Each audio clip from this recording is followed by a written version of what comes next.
Naturally, the primary psychosis of the adults, being the continuation of the primary psychosis of the childhood, will protect against anxiety as it has been doing for millions of years. For this reason, disorders from the field of the anxiety disorders, including depression, do not occur in this 75 to 90% of the population.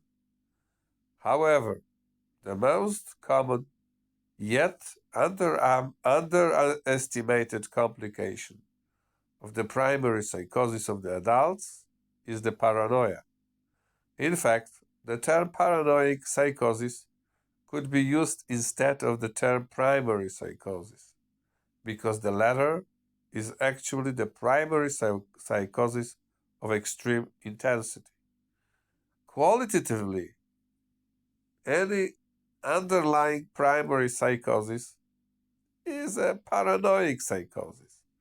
However, it's customary to talk about paranoia only in the case of an extreme mental stiffness which is threatening the environment.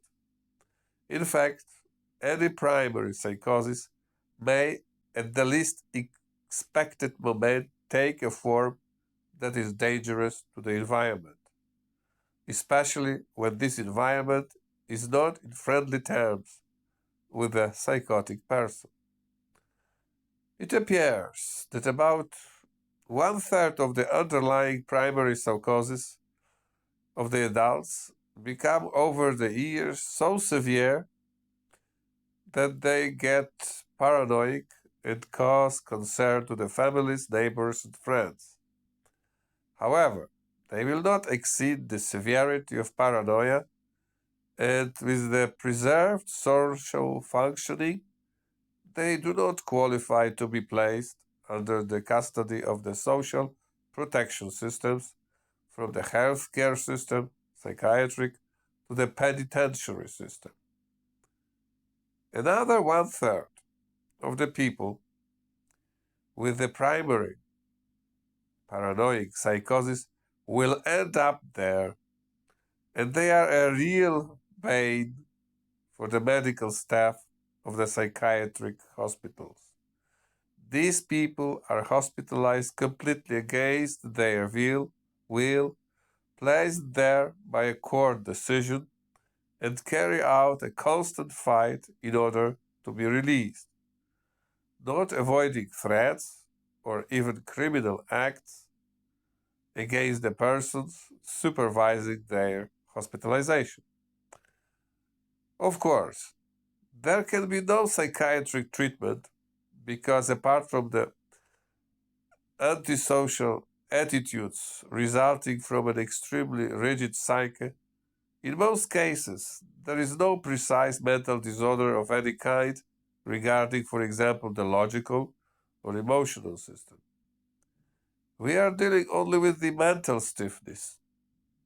The functions of the consciousness, good preserved, in particular the logical system, such persons have full civic rights, including the right to refuse the proposed treatment. And finally, the last third of the population suffering from the primary psychosis. In this group, situated between the first two when it comes to the intensity of the mental rigidity and therefore of moderate intensity, there are people suffering from schizophrenia spectrum disorders, and attention, many people from the highest peak of the political and economic, but also artistic and show business world.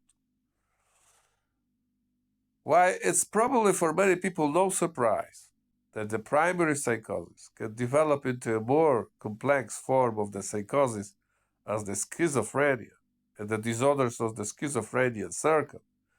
It's undoubtedly surprising to find out that a large percentage of the people from among the political, economic, show business, and even scientific elite suffer from a moderate degree of the primary psychosis. This implies that the mental rigidity does not always mean an impaired human functioning in all areas of life. Yes, all those areas in which the ability to communicate with the environment is important will actually be the domain of a failure and ultimately of a discouragement for people suffering from the primary psychosis. The mental rigidity leads to a gradual loss of the ability to communicate with the environment and, as a result, to more or less visible isolation.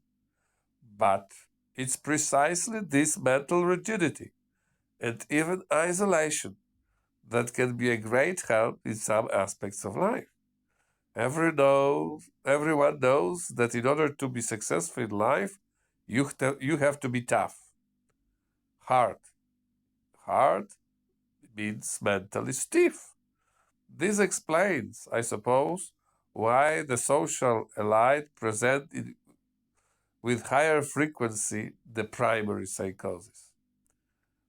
From the above description, it can be concluded that people with the primary psychosis can develop psychotic states more complex and more advanced than the primary psychosis itself.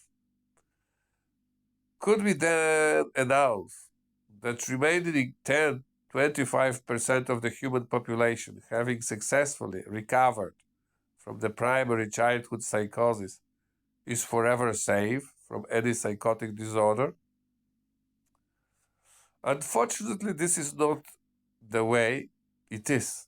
Indeed, it's true that the risk of developing a manifest psychotic state by the people who, during the adolescence, successfully recovered from the primary childhood psychosis is thousands of times lower than by the adult people still presenting the primary psychosis. This should be obvious, considering the fact that the underlying psychosis is nothing else but a latent, at best, but still psychosis. Well, the remaining 10-25% of the human population is not unfortunately protected from a psychotic state. It looks like functioning outside of the psychosis is not a proper condition for humans from the evolutionary point of view. Recovering from the primary psychosis in adolescence is a miracle, it's not a normality.